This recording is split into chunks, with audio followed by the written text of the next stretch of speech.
You think about like all the great brands and technologies and startups that have existed, and some were so ahead of their time, and now there's like lots of billion-dollar companies that exist today that like are doing what that company did 15 years ago because they were too but like AI is moving so fast. So one of the other challenges is how do you find that sweet spot between where the puck is going and where it's just too far still?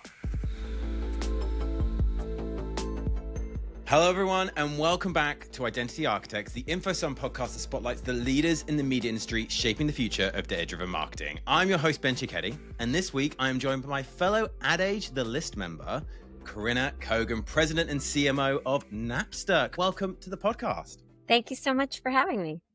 I'm super excited to learn more about you. I'm super excited to learn more about Napster in the 2025 era. But for anyone who doesn't know you, can you just give me a quick introduction to yourself? Yeah, sure. So my name is Karina. I'm the president and CMO, as you noted, of Napster Corporation, formerly Infinite Reality. I've made a career in marketing and general management and product development at a number of companies, from media companies like Warner Media. I was at Turner Broadcasting before and after the AT&T acquisition. I was at Peloton as an executive in marketing, leading product marketing, customer acquisition, and a number of other functions, and was the CMO of Aura, the first CMO at that company. Also worked on a fitness brand with Jennifer Aniston called Pvolve. So I've been in health and wellness, in media and consumer products, and now I'm on this wild ride with Napster. I love that. That's amazing. Well, I feel like we've got a lot to cover off then. But we'll start with our quickfire questions to get to know you a little bit better. Starting with, what's your earliest memory of marketing? Okay, so I have so many. I It's good. really do. I am I from a very young age I paid attention to advertising, and so I have so many. So first of all, I think anyone my age probably remembers the whole era of like the like Christy Turlington, Cindy Crawford, Naomi Campbell supermodel Yeah. era, and Herbert's photography. So it wasn't any specific brand, but that whole canon, that body of fashion advertising, fashion industry campaigns that were just led by those women and Linda Evangelista, and like just that, those stunning Amazonian, powerful Mm, women. Um, so I just have a lot of I just remember that I had used to cut out a lot of the ads and hang them yeah. on my wall.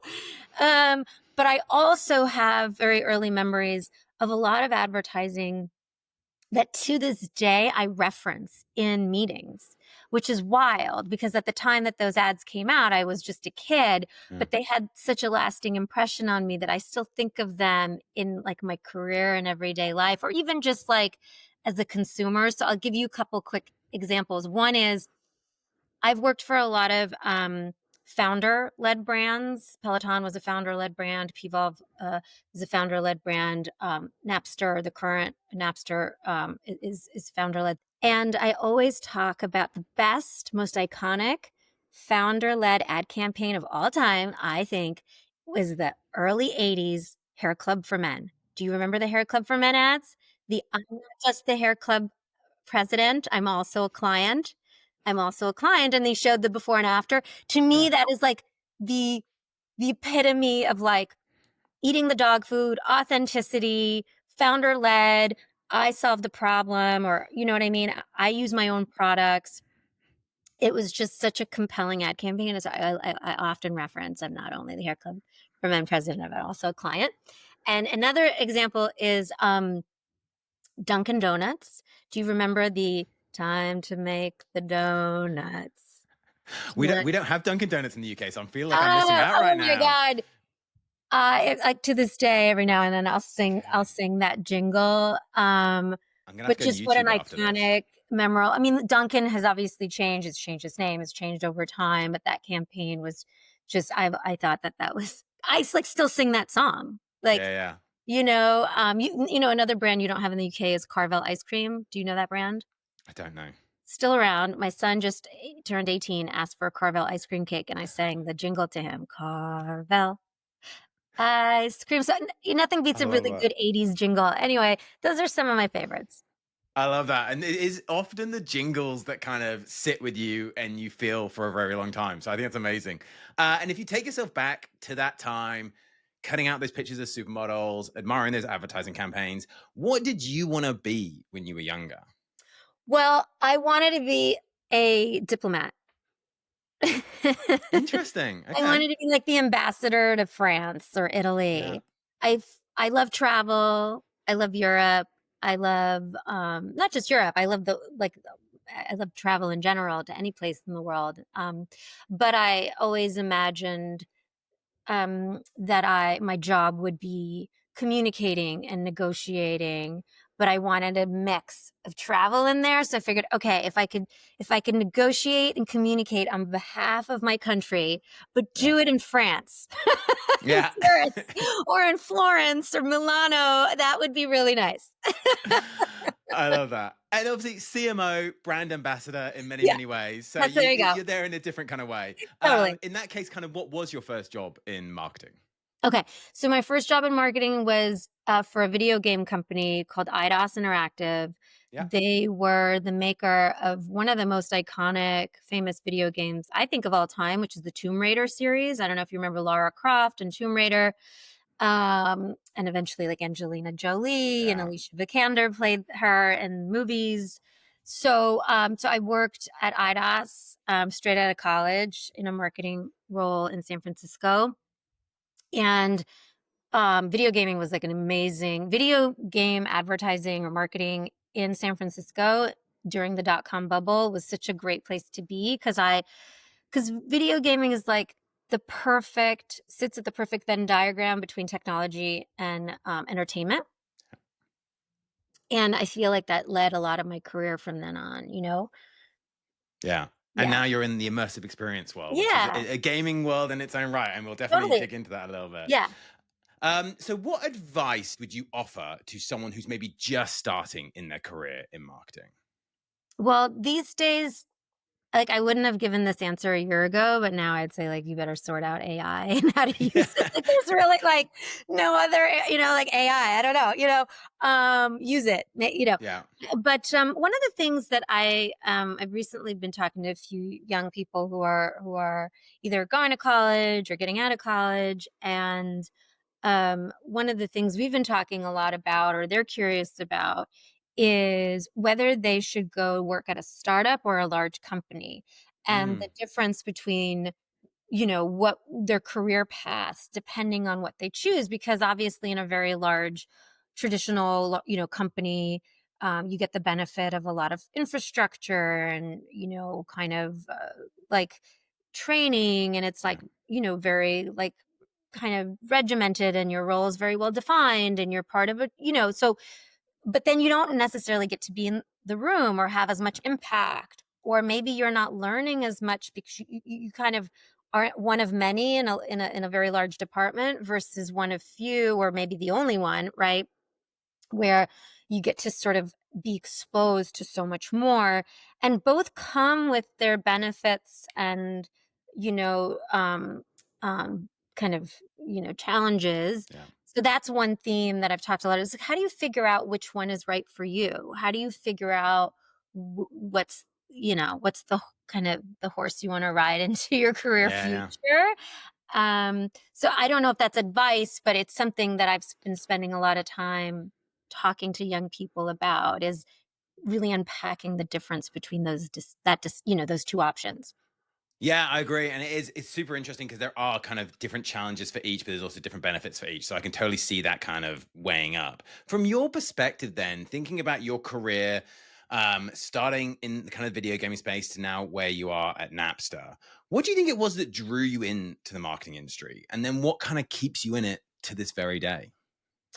Well, as I mentioned to you, like you know, about wanting to be a diplomat, we sort of joked about it, but I always knew that um, one of like something that I love and I hope I'm good at is communication. particularly writing. And, whether I was writing essays in college or just writing and communicating, not just creative writing, but literally communicating a thought or communicating a point. And by the time I was graduating, I thought I was going to be a lawyer. And then I took a constitutional law class because I thought, oh, well, lawyers, that's what they do, right? They communicate stuff Yeah. to like judges or juries or whomever. Yeah. And then I started reading law books and I was like, oh my God, this is so boring. And I I don't adjust that. Like, so then I somehow convinced myself that marketing and advertising was an opportunity to communicate, but about more fun stuff than the law. Mm, yeah. Yeah. I can It's see just that. sort of like it wasn't like a very strategic decision, but it sort of like was one that it was something that went on in my mind of like, okay, law is not for me, but what do I do with this desire to be a communicator? Yeah. And Mm. you obviously have an incredible passion for it. So I guess that leads to my next question, which is a two-part question. What keeps you awake at night? So I guess what's the kind of stress factor? And then what gets you motivated in the morning? What gets you up and excited to start the day? Yeah, well, right now I work um, at a company that's really like innovating, and innovation is such an overused word, but I mean it's the truth. We're working on products that don't exist. Yeah. And we're working in an industry that's changing like by the minute and is like kind of unstable and wild. And every day the news that comes out about AI or just the tech sector in general is just like so crazy. I don't know if you saw the news about like Perplexity wants to buy Mm, Chrome for yeah, I saw. 2x its own valuation. I'm like, how does a startup buy Google? Yeah. There's just it's so much. It's such a fascinating time to be in tech. So but at the same time, the thing that's nerve wracking about it is like it's so unstable and there's so much to do and there's so much educated guessing and there's so much in tech you talk about like fail fast, try everything, you learn from your failures. And I think Jeff Bezos once said like I've made billions of dollars in failures and like that's actually what makes me successful. Yeah. But like at the same time, when you're in a startup, like every failure is like money out the door, Yes. right? So I do spend a lot of time stressing about like, are we moving fast enough? Are we making the right choice? Are we going to learn fast enough from the mistake, or can we just not make a mistake this time? Can we get like? So I do spend a lot of time worrying about each release, each Yeah. decision, its cost and its impact. Yeah. Yeah, I can appreciate that. But then I guess what gets you motivated? Like what, you come into the office or you work from remotely. What's kind of Yeah. getting you motivated and excited? Finding the answer. There you Yeah, yeah, go. like, That'll do it. the risk reward, it's a lot of, like, you Yeah. send a boomerang out and you comes back and, okay, what is it, is Yeah. it to be so, I mean, I think if you're a marketer that has spent your life in tech or even in digital advertise the one thing the 'cause I started in marketing when there was still most money was still spent on print and Mm, radio and television and what we call traditional. And the one exciting thing about digital media, digital marketing is the instant, the high, right? Well, now television is super measurable. Now yeah. everything's measurable, but the benefit of digital is that it's like so instant. You get Yeah. feedback so quickly, and that is wakes me up in the morning for sure. That rush of like, okay, did we, how getting the report from Yeah. yesterday? It's like exciting and opening it. Yeah. I completely agree. You mentioned a little bit earlier just how complex, quick changing our industry can be. So, how would you describe what you do in our industry to a 10-year-old Oh, who probably I wasn't have born when the original Napster was no, around? So, totally. I have to do this because I have an 11-year-old in there addition we to my go. 18-year-old. So she does occasionally ask, "Wait, mom, what do you do again?" So one thing I tell her about just my career in general, 'cause she's asked like, "What is marketing?" And often say, well, my job is to tell stories that convince people to buy stuff that I sell. It's just a very Yeah. simple way, an unsexy way of saying it. Um, But then when I talk about the products that we're building, I have explained to my children that I'm working on figuring out how to make the internet more useful, more interesting, more dynamic. I'm learning how, figuring out how to help customers buy things or help artists share things. So once you break it down into that, they get it more, just sort of the practical, like, what is it that you're Yeah. And there's some very cool examples you can share. When I was doing some research before this, I saw the work you did with a soccer club where it was their commerce store and being able to actually interact with it. That's super exciting. So when you can show those examples, I think that's really, really powerful. And I'm sure we're going to dig into Yeah. even more examples Okay. in a little bit. But the last of our quick fire questions: if there was a song that was a soundtrack to your life, what would it be? That's literally the hardest question almost you could possibly ask me, because It's my favorite question, but I feel like everyone I ask hates it. So. oh yeah, it's a really hard question.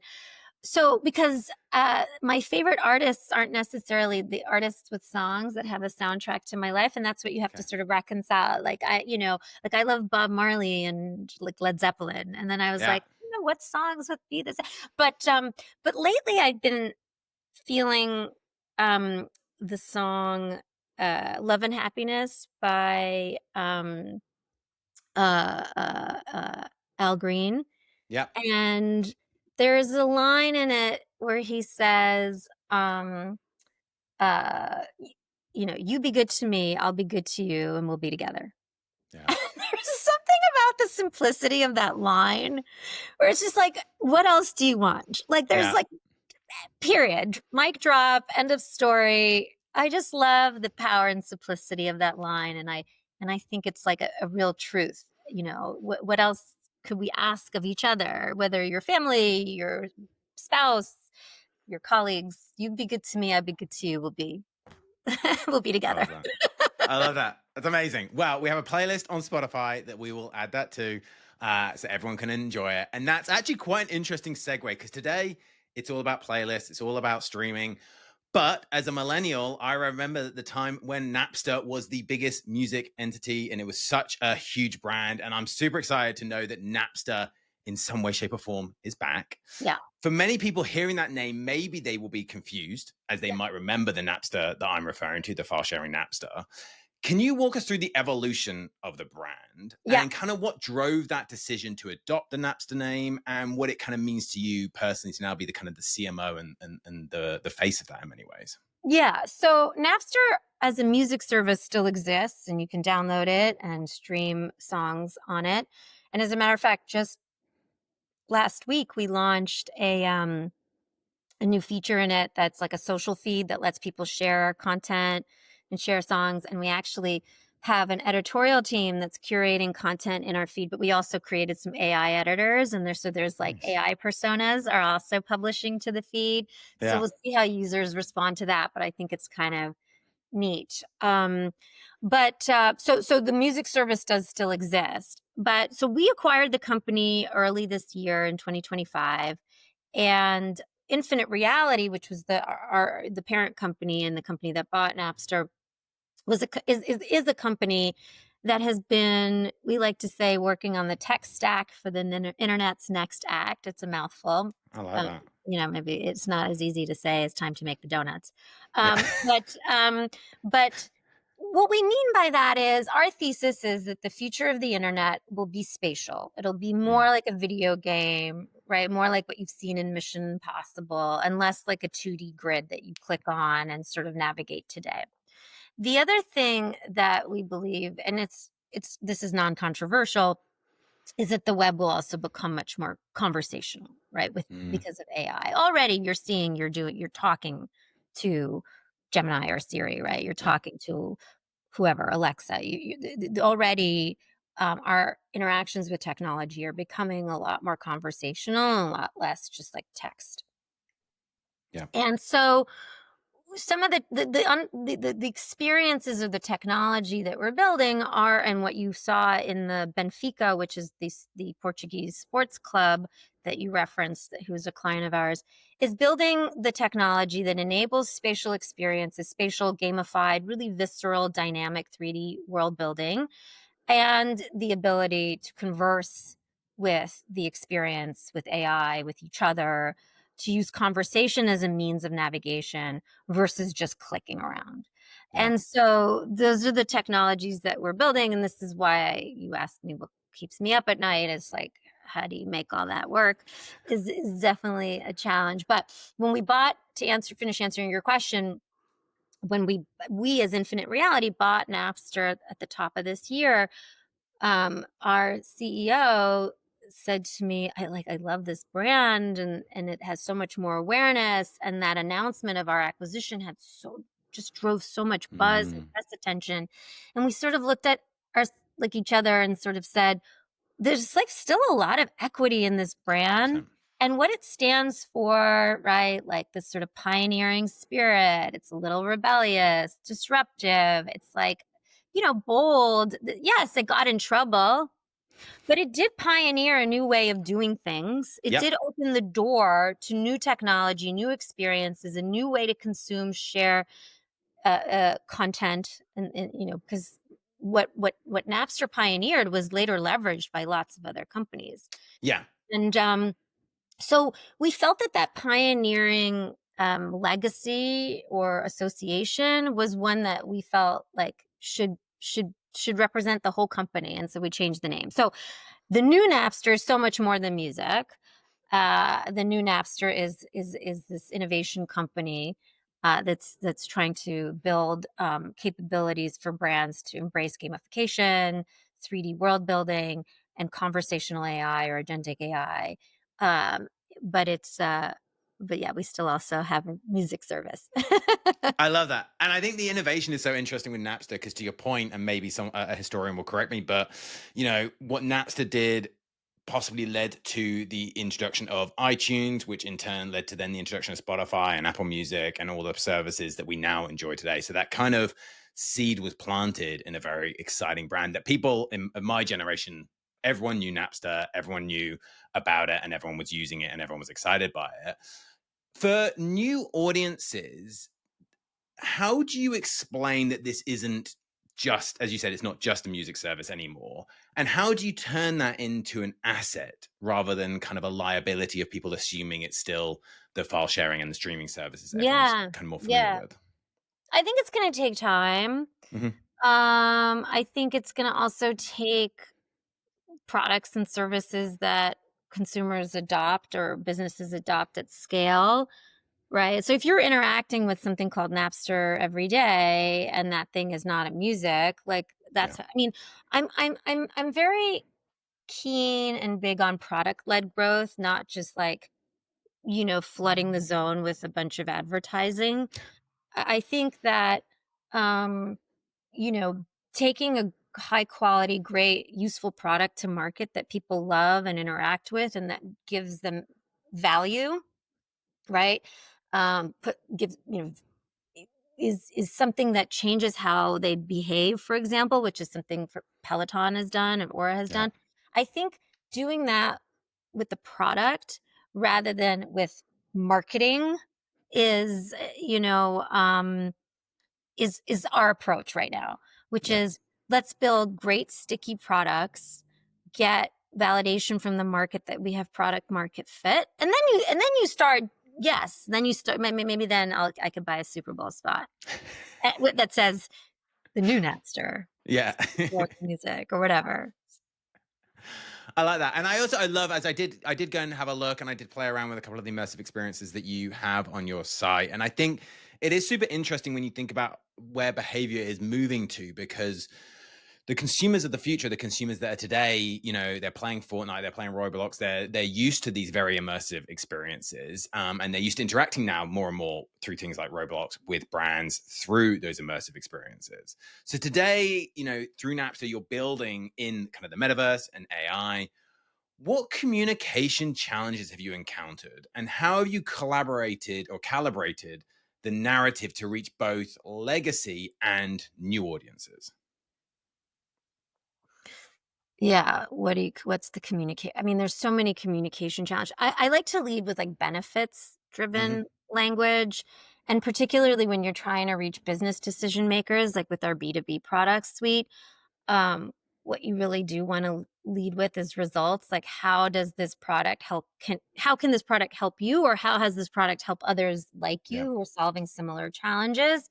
So we do spend a lot of time putting together case studies or white papers, leading with data. For example, we had a white paper from a couple of years ago where we talked to executives who had invested in immersive technology and invested in launched experiences like the ones that we build or facilitate, and learned an incredible were given an incredible data set that basically said, 87% of respondents said that they sold more product, Mm. 77% saw more clicks to product pages, 67% saw, and speaks to your Roblox point, 67% saw customers they had not reached before.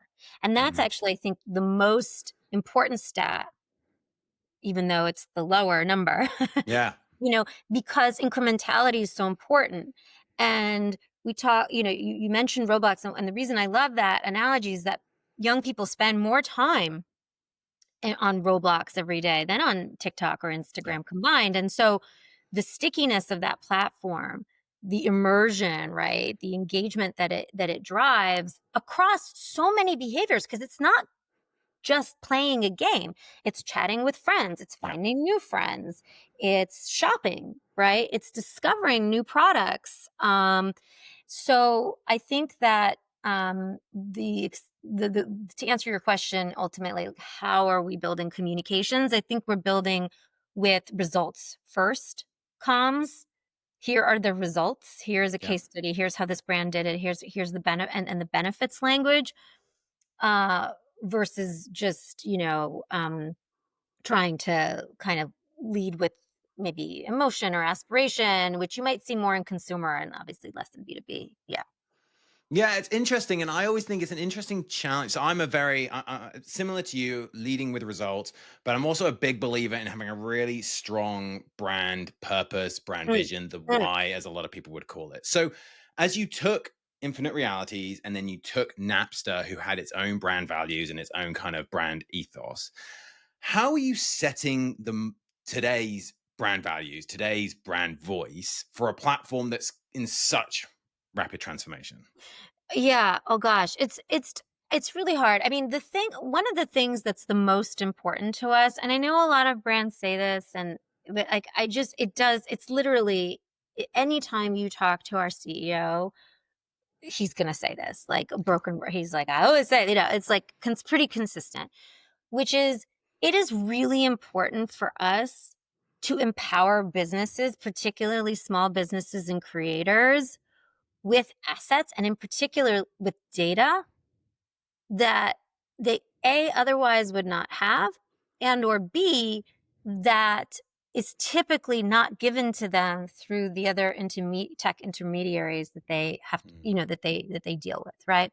Meaning, this belief that owning the customer relationship and owning the data that's derived from that customer relationship and the engagement that you have with your customer, having ownership of that as a brand is existential. And I will tell you, I worked in cable uh, during, like, before everybody had a streaming service.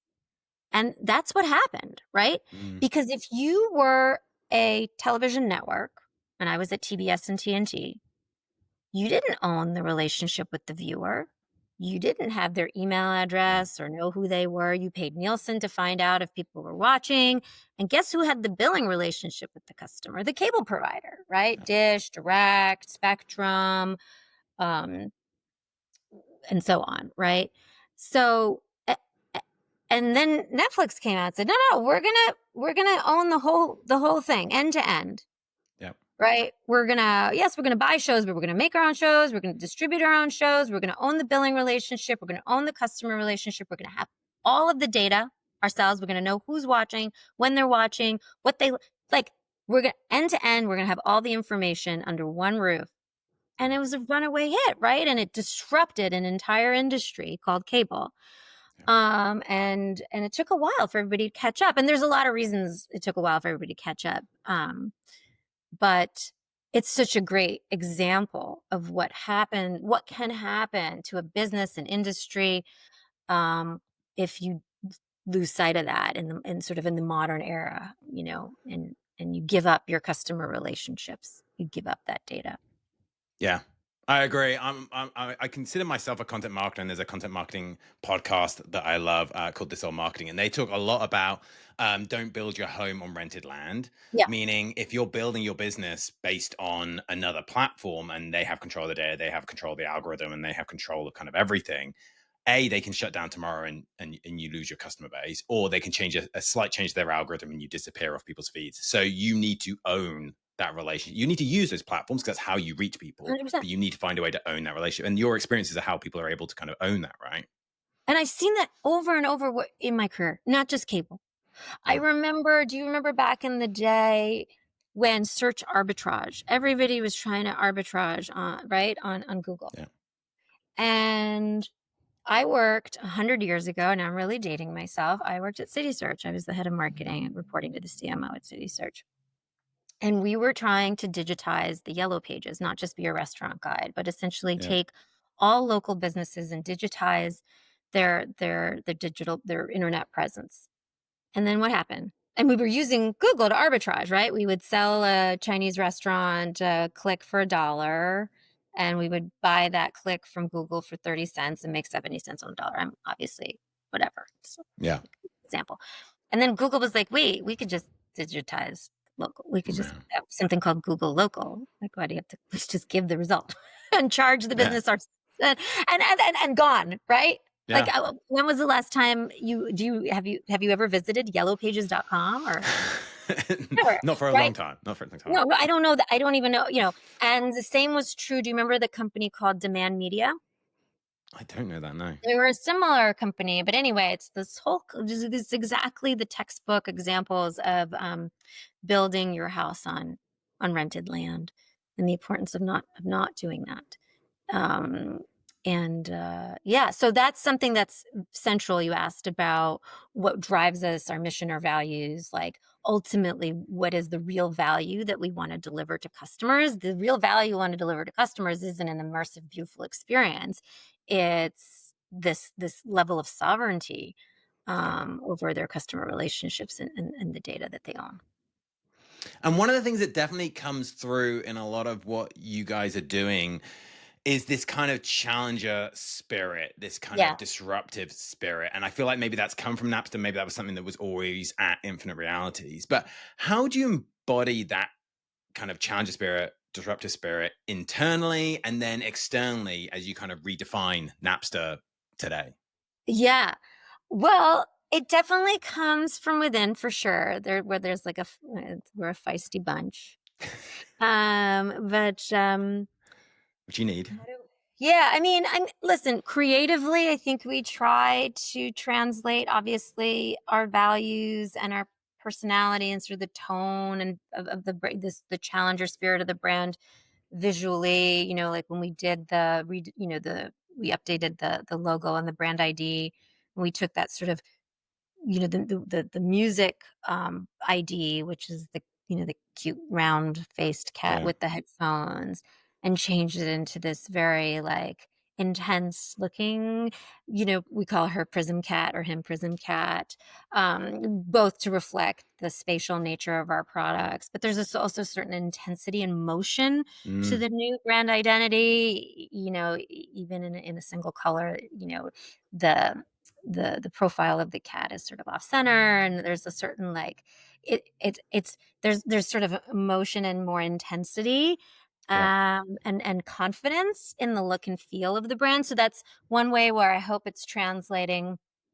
um the other obviously is, just in general, like right now we're really focused on building products, and I think even you could see in the products that we're building, they're they're definitely different than what's in market. We're Yeah. trying a lot of things. We're trying things that don't exist. We're making a lot of big bets, and that sort of big betting, I think is coming across just in terms of user experience. Yeah. Like some people come to, try our products and they're like, "What? This is wild," some people get it.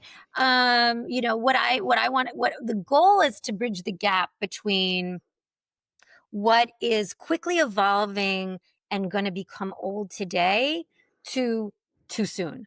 That's the thing Mm, that's hard, right? You think about like all the great brands and technologies and startups that have existed, and some were so ahead of their time. yeah. And now there's like lots of billion-dollar companies that exist today that like are doing what that company did 15 years ago because they were too, but like AI is moving so fast. So Yeah. one of the other challenges is how do you find that sweet spot between where the puck is going and where it's just too far still? Yeah. Yeah. That's just it's just part of the wild ride of working in tech. But Yeah. but I don't know if I've answered your question about how we're trying to express our brand values in our creative and in our products and in our various communications.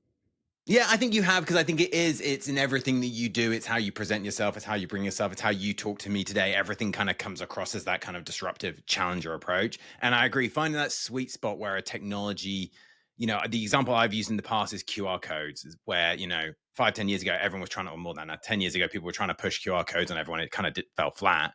Then COVID happens, and there was a real use case for QR codes. It got built into all of our iPhones. It was just part of the camera apps. You didn't need a separate app anymore. And suddenly QR codes are everywhere and they're really helpful again. So you have to have that moment in time. And as you mentioned, AI is clearly everywhere, and clearly it's booming. And agentic AI is projected to hit 200 billion by 2034, which is incredible. In a market that is so swamped with AI, and everyone's talking about AI or even claiming AI when maybe they're not truly AI, how do you position Napster to compete in that market? And then I guess what partnerships or categories are you exploring in that space? Yeah. So, in terms of how we are not the underlying LLM, right? We're not Mm, OpenAI or Perplexity or right.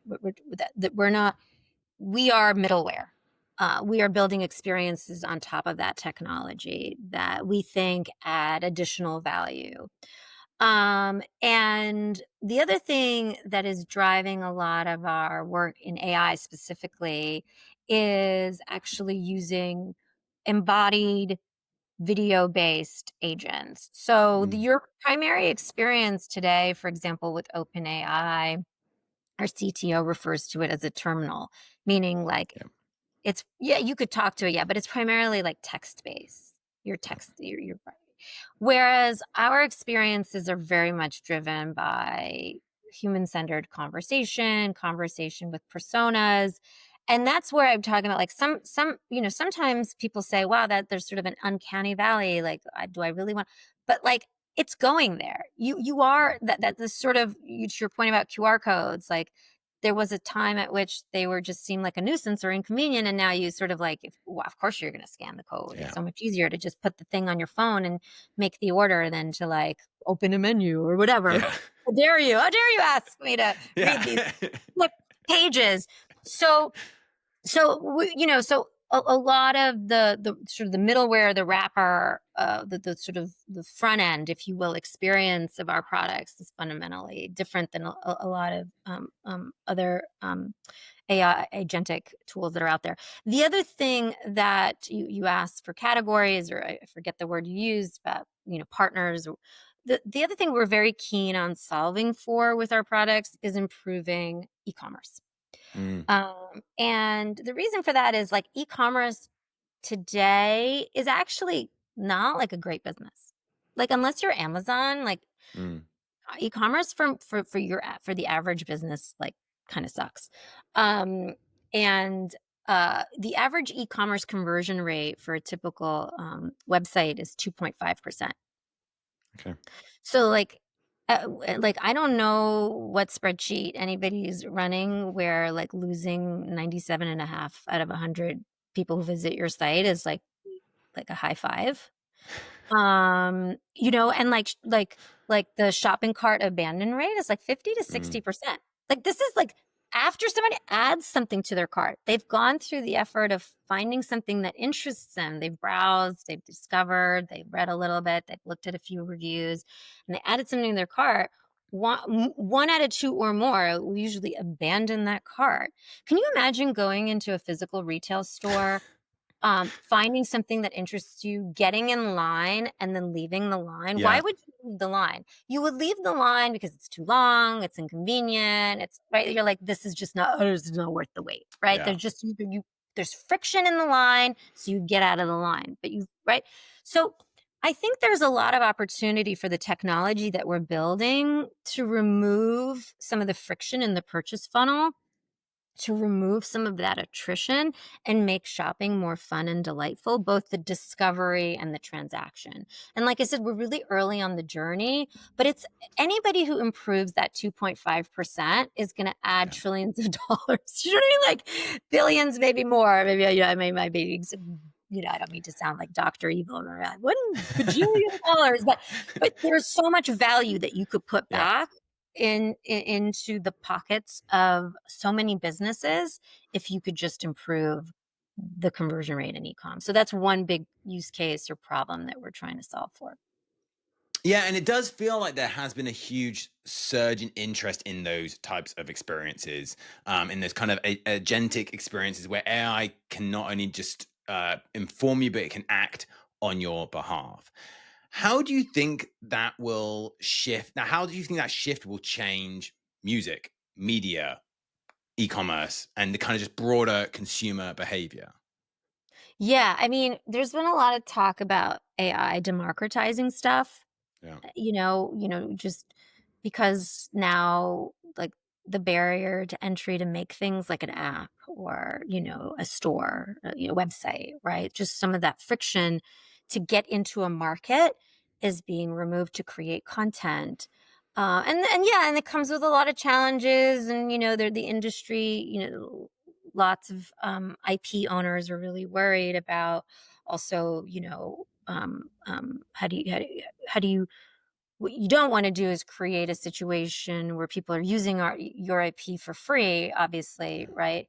To build their own business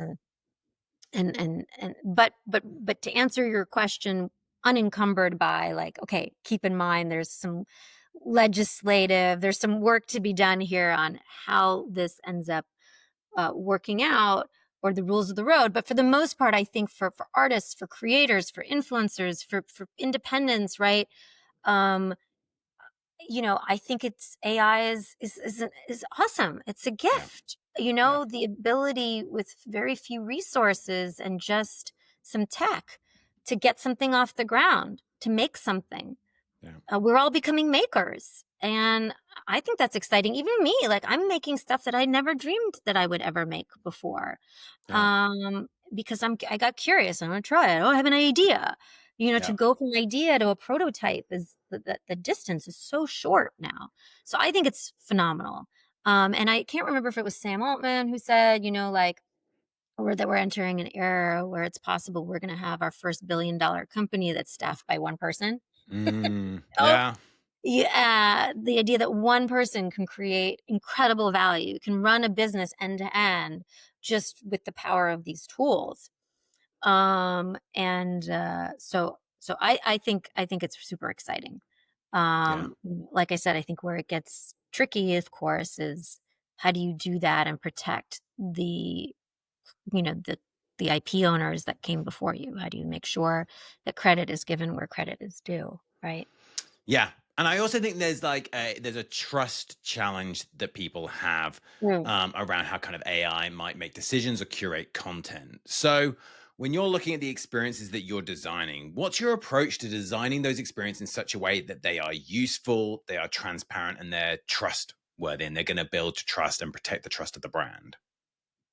Well, the first level of trust is just having, data security and Yeah. data policies that at the end of the day, are are user first and protect your customers.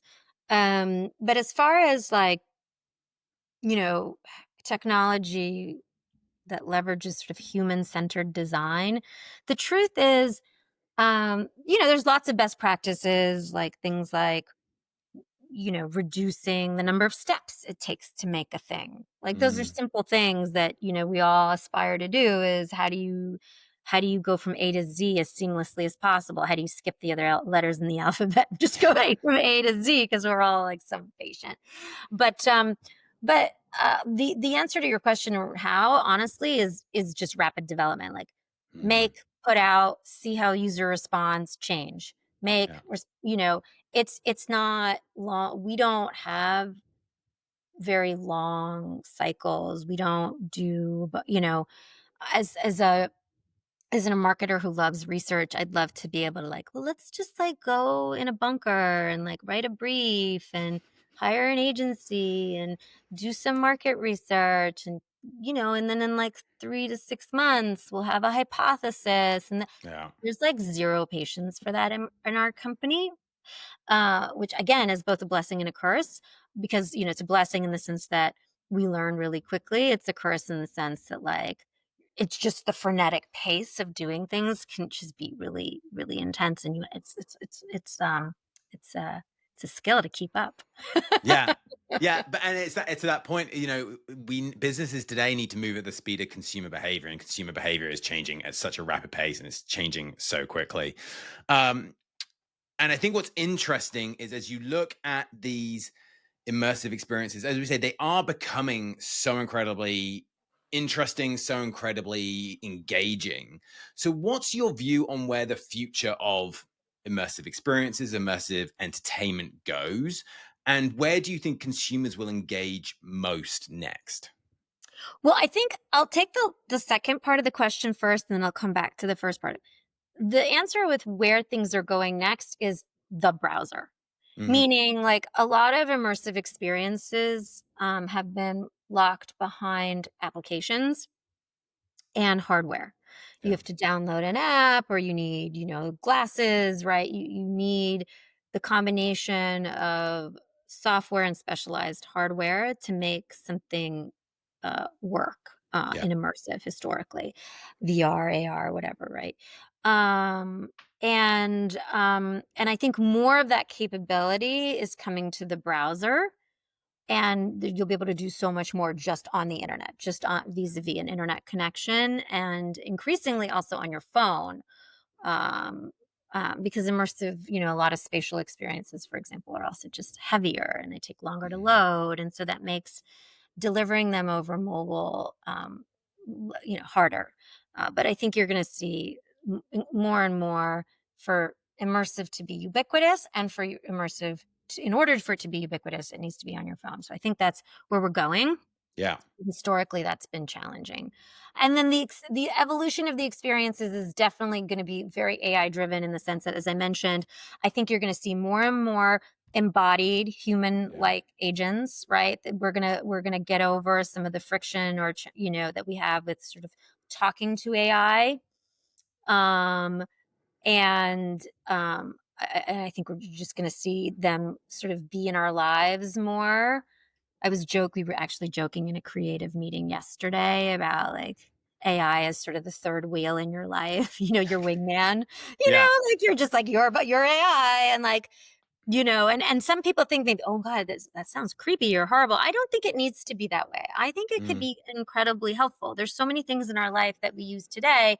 You know, I don't know if this is marketing lore or truth, but I heard somebody say this, and I quote it all the time, that the initial research that was done about mobile phones, and I don't remember who did it, Pac Bell or back in the yeah. day, but that initial market research on cell phones came back where consumers said, "Are you kidding? I would never have a private conversation in public.